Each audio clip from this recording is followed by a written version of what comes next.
તકલીફ છે કારણ કે અહીંથી કોઈ વાહનો જઈ શકતા નથી, હાલવાની મોટી તકલીફ પડે છે અને એમ્બ્યુલન્સ તો કોઈક બીમારીમાં જ થયું હોય તો ક્યાંયથી લઈ જવી બહુ મુશ્કેલી છે અને આમ જવું હોય તો આમ ફરીને જવું પડે છે, અડવી થઈને જવું પડે, પોડીને જવું હોય તો આમ ફાફણીના રસ્તાના કોઈ ઠેકાણા હોય નહીં. હા, બે અઢી વર્ષ થયા એમાં, આમ ત્રણ ચાર વર્ષ થઈ ગયા. 3-4 વર્ષથી આ કામ એમનું વર્ષે મૂકી દીધું છે. હવે એ લોકો કહે કે ખેડૂત એમ કહે કે અમારા ખાતાનું છે, અધિકારી કહે કે ભાઈ કે રોડ કરવા નથી દેતા. તો આમાં વાક કેનો, લોકોનો વાક? નામ બાપભાઈ દેવસીભાઈ બામભણિયા.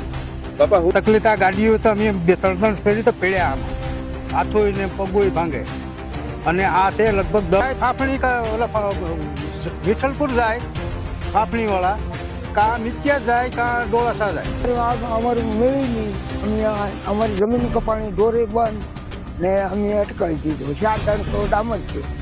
એ કીધાડે એ કે આવી જશે, આવી જાય, આવી નહીં કે આ પાકો રોડ કેવો છે, અમે અટકાવી 21. આ કેના સર નંબર કેના? મારું છે. સર્વે નંબર કેટલા છે? 21. હા, બોલો 22 છે.